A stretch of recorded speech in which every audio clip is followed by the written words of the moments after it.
A few updates on the activity of the White House Coronavirus Task Force. Then I'm going to ask Dr. Birx to speak about what we're seeing in the numbers. We know we are at the beginning of what's going to be a very tough week in America. But as Dr. Birx will reflect, because the American people have been embracing social distancing, putting into practice the advice of state and local leaders and the President's coronavirus guidelines for our country. As Dr. Birx will describe, we are not only seeing remarkable progress in Washington State and in California, where the numbers remain low and steady. That's a great tribute to the people of both of those states and to all of their dedicated healthcare workers. But we're also beginning to see a leveling just at the very beginning. And she'll reflect on those in just a few moments. A couple of quick updates. At the present moment, the President has approved 50 major disaster declarations, and we'll likely be issuing a disaster declaration for the state of Minnesota before the end of the day. We've distributed more than $4.1 billion to states. And right after our incredible healthcare workers, we couldn't be more proud of more than 21,000 National Guard that have been activated and are working in states all across the country. During my conference call today, I learned that Governor Brian Kemp is actually using the Georgia National Guard to sanitize and clean up nursing homes. But National Guard are being deployed in a variety of ways all across the country, and to them and to the families of all these citizen soldiers, you have our admiration and our respect.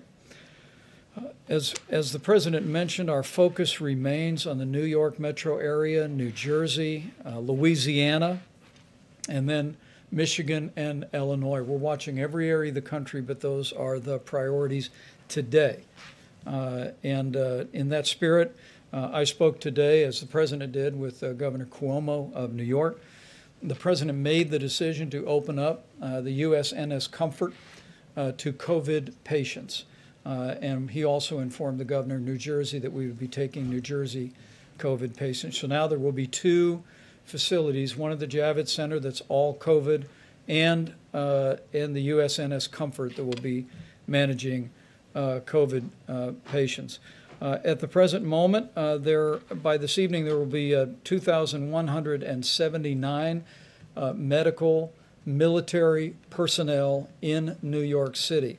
And over the next 2 days, that number will rise to 3,000. Speaking with the governor, speaking with Mayor de Blasio, the President and I were informed that while we have surged ventilators, we have surged personal protective equipment, that sending in some relief for healthcare workers was vitally important. And so again, I want to emphasize that those are medical personnel, doctors and nurses and medical assistants who are on the scene now and will continue to arrive to a total number of 3,000.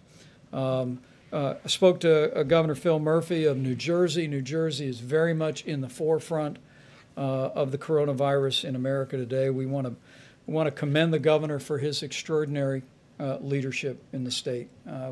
During our briefing today, we learned about the progress that they were making and also about the governor's decision to temporarily reactivate retired healthcare personnel in the state.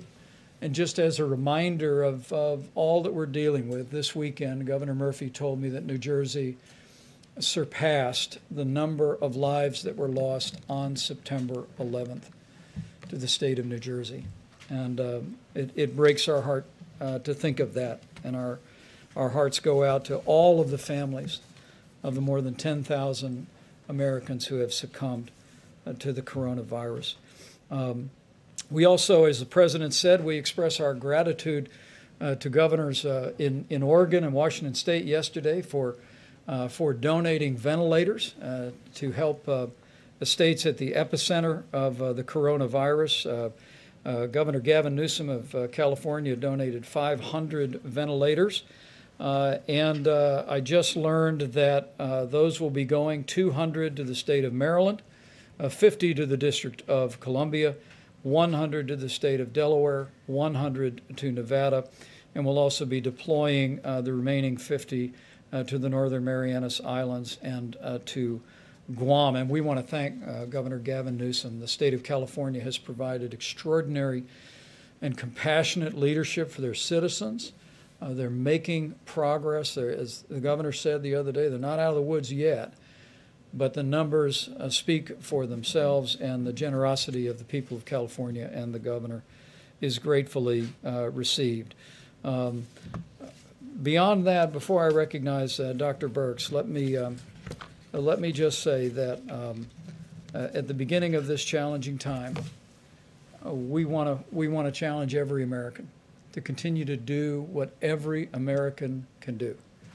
And clearly, what we see in Washington and California, and what we are just beginning to see elsewhere, is put into practice the social distancing recommendations of the coronavirus guidelines for America.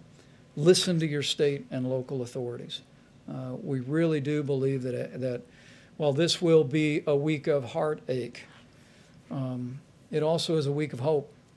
And as we see some of the cases beginning to level just for a day or two, it is our hope that what we have seen begin in the greater New York area and even in Louisiana and elsewhere will become a trend. But it only becomes a trend if every one of us continues to take ownership and continues to do our part for this 30 days to slow the spread. Great idea. So I can talk a little bit more about testing later on, but as the president said, 1.79 million tests have been done, and this does not count the hundreds of thousands of tests that are done within hospitals that are now currently not reporting, so I'm sure we're well over 2 million.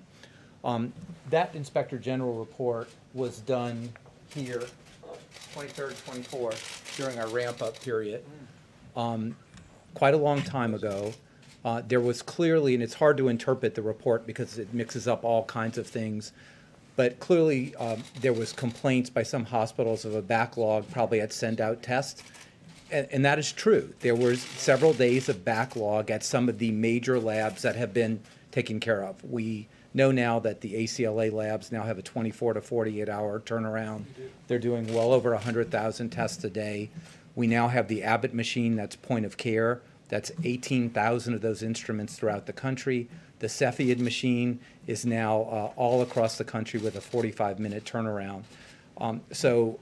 We have worked directly with many of the hospitals that have their own laboratory-derived tests. Some of those really, quite frankly, didn't understand the regulatory freedom they have to use other different kinds of instruments or different kinds of reagents. So.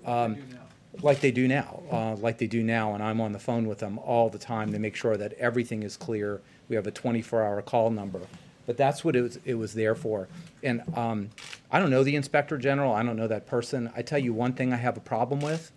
If there was such a problem that she knew about or he knew about on March 23rd and 24th, why did I find out about the tests from them on the news media at 8 o'clock this morning? If there was a problem, I think you're ethically obliged to tell me where that is so we can interact with it like I do every single day. But that's a discussion for the future. I think testing is really in a good position right now, and I'd be happy to expand on some of the really good tests that are coming up.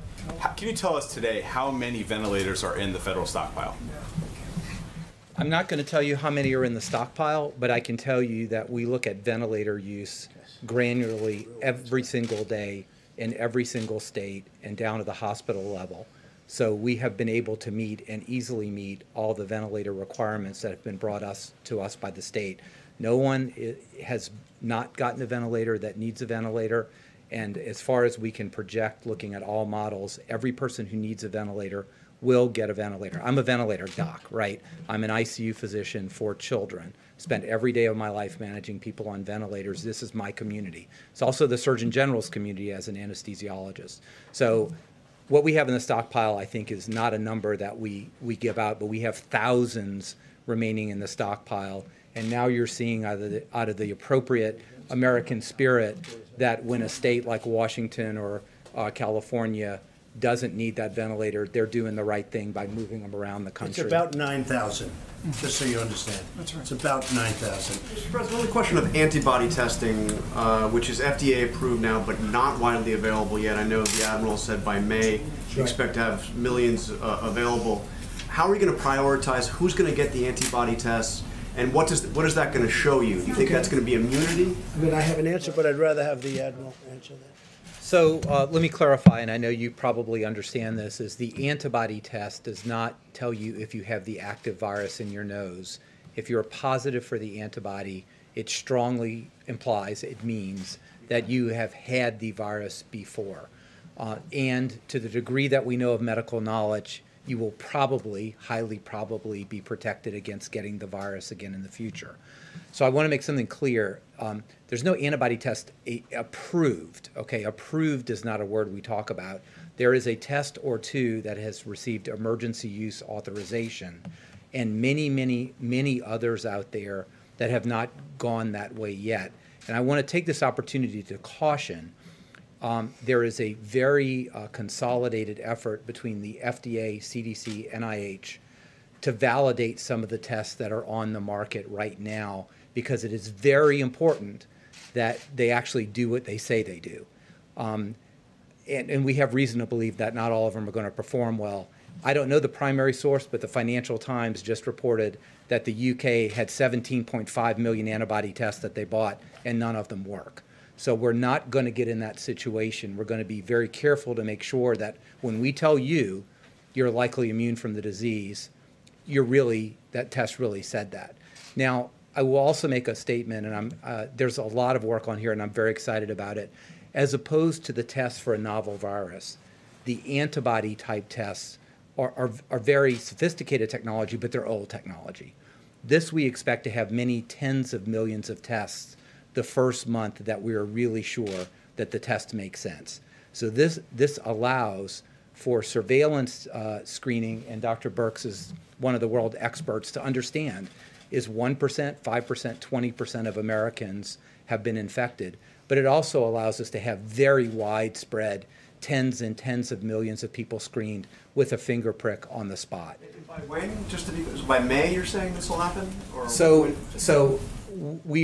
science doesn't run on rails, right? So we need to make sure that the FDA, the NIH, which they're actively doing right now, assure that the tests that they're testing really do perform the way they should.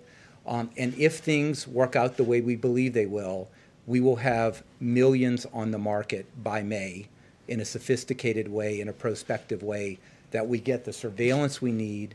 We can test people to see if they've been exposed, immune, and go back to work. And a combination of that kind of test with the current kind of tests we have now is how America opens back up. And how do you prioritize who gets those tests? I mean, tens of million, we're a country of 300 million. How do you determine who you're going to have that test? Well, we are having active discussions under the leadership of Dr. Birx and the task force, but you can imagine how that is, right? But with tens and tens and tens of millions of tests per month that are available, you could really do very widespread testing. But let me just give you an example. Which nobody else can do, by the way. No other country can do. I'll just give you one example. It would be very important to know if the virus is still circulating here, whether, for example, a healthcare worker or a long-term care nursing home worker is immune from the virus and can't carry it. Very, very important to protect our elderly in that situation. But also, if you haven't been exposed, to make sure that you really take precautions and maybe take care of the people who don't have the virus and you don't have the virus. So it's complex, but it's not complicated on how you go about looking this in different segments of society. And I don't want to take too much more time at the podium, but antibody tests are a different thing. They're coming. We're highly confident that this can be scaled very rapidly and provide us a bit of information we just don't have now. One more question, we'll let Thank you you, all. Mr. Vice President. For whoever wants to answer this, it's a technical question. So FEMA says that it is in the process of distributing 90% of each state's allocated supplies for the National Strategic Stockpile. And that allocation is determined based on population by the last census in each state. And the other 10%, it says, is going to frontline healthcare workers serving in the federal response efforts. So where are those healthcare workers in the federal response? And do you envision a scenario in which you could start giving states more supplies from the National Strategic Stockpile? You know, it's a really good question. And let me say the Strategic National Stockpile, and I'm going to have Admiral Giroir speak about his piece of that, has been largely deployed. We are continuing to replenish it in part with a small portion of what's coming in from around the world. You've heard about our air bridge, now more than 50 flights that have been scheduled that are bringing millions of supplies into the United States. What we're doing is taking less than 10% of that, put it into the Strategic National Stockpile, so we have that to basically provide for states on an as-needed basis. But the other 90%, that system that I just described earlier when the president was here, is working with the 6 major medical distributors in the country to deploy those resources to New York, New Jersey, Connecticut, Louisiana, Michigan, Illinois, the exact priority that you just heard Dr. Birx describe and that the data informs. And those decisions are being made every single day. And so while if a hurricane hits Florida or tornadoes or flooding tear through the state of Indiana, we're very accustomed to FEMA coming in, drawing from the national stockpile, providing specific resources. In this case, with a nationwide effort, what President Trump directed us to do was literally marshal the resources of the full economy to be able to make sure that we can meet the needs for personal protective equipment, ventilators, and all manner of supplies. And we're doing that in a small way through the Strategic National Stockpile, but in the largest way through that control tower system that Admiral John Polovchik is running for us, that is deploying those resources and making sure they're going straight to where they need to go. And as I said earlier, those decisions are being informed by the data, and they're literally being made by our team at FEMA on a daily and sometimes hourly basis. And we'll continue to keep you informed, as we did today, about where some of those are going. But let me let Admiral Giroir finish that answer.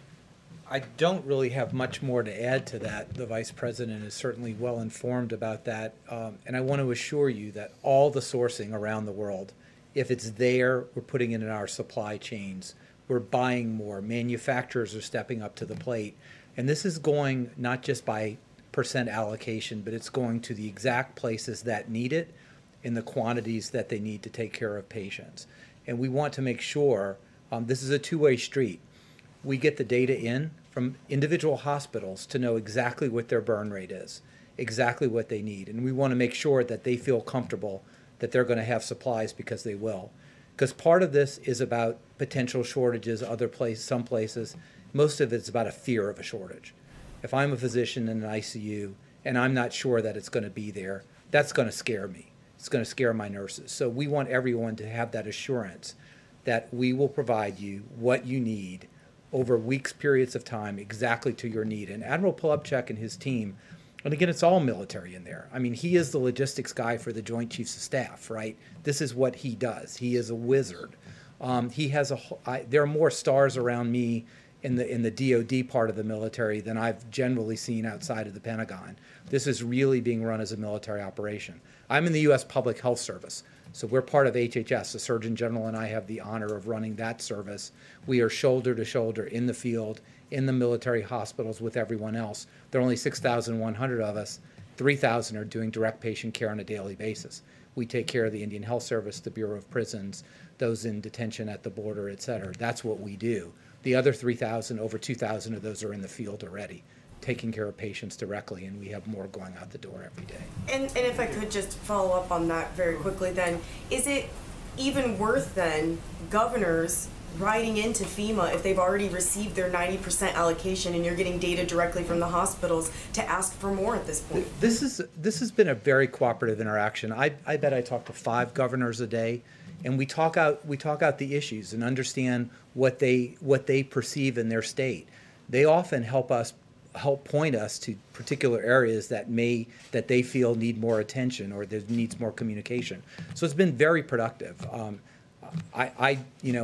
I have to look up what governor goes to what state because that's not my world, but it's been a very productive interaction. So I think all of this is necessary. I'm on almost every governor's call with the vice president. They're very meaningful, they're impactful, they're informative, they're communicative. We talk to each other, but then we do get down to the individual hospital level because when the rubber meets the road, you got to know what the docs, nurses, respiratory therapists, the people who clean the rooms are an important part of the team. I want them to come to every work saying, it's not that I cleaned a room, I'm saving lives today. And they are saving lives by keeping the viruses off the surfaces and reducing transmission. So you've really got to get that granular, and we're to a point with Admiral P's. You have 2 admirals with the worst pronounced names in the world, so Admiral P, Admiral G, but Admiral P's team really has this covered down to the individual hospital level. Thank you, sir. Let me say, just by way of closing, because I thought that last question was helpful. We're interacting with governors every day, 7 days a week, and we welcome that. And while there are some resources in the Strategic National Reserve, we spoke about ventilators. We have some 9,000 ventilators on standby. We also have this vast array through the commercial system that when we hear from governors, we're identifying the needs. They're working every day to identify their hospital capacity. We went over governors today saying we need to know what your capacity is, what your normal capacity is, what your surge capacity is. We need to understand what your equipment complement is across the state. And governors have been doing this. They've been assembling that information. But I want to tell you, the governors across this country in both political parties have been doing a remarkable job. And the president's grateful, and I'm grateful. And I just want to know that those healthcare workers that they're serving and the families that those healthcare workers are serving can be confident that we are going to do whatever it takes to get them what they need when they need it. And every governor is working in that regard. Every hospital administrator is working in that regard. And the opportunity that we have, because the American people are stepping up so strongly and putting others ahead of themselves. In most cases, they're acting in a way that puts the health of others first. We're more confident today than ever before that we're going to be able to provide our healthcare providers and the states that are impacted with the coronavirus with the resources and the support they need to meet this moment. And we're just going to continue to work our hearts out and make that a reality. But I have to end with just a reference to the healthcare workers. You've heard these doctors talk about them. They're all healthcare people. You've heard the president talk about them. You all have seen them. And to think what these healthcare workers, doctors and nurses and medical assistants are doing every day, it inspires us to get up early, to stay up late, to keep working, to make sure they have what they need to be able to continue to do their job courageously. And I know I speak on behalf of every American when I say how grateful we are for each and every one of you. And in this very special Holy Week, I know millions of Americans are praying for our healthcare workers. I saw a picture that I sent out last night on Twitter. It was an article about a series of cities where doctors and nurses had paused to pray for the patients and the families that they were ministering to. And I just want to say to all those healthcare workers, I know there is a chorus of prayer going up every day for all of you. And with your continued courageous service and with God's help, we'll get through this. And we'll get through it together. Thank you all. 怎么又晚了？这诊所太远了，这里多开几间就好了。政府里需要有我们的人，需求才会被听到。哎，你这……哎，你们两个都对，可光说有什么用呢？填好2020年的人口普查，就可以协助公共资金的分配，比如地方医疗、更多的政府席位。想要给自己发声啊，赶紧上网填，打电话也行。请上2020census.gov 完成普查。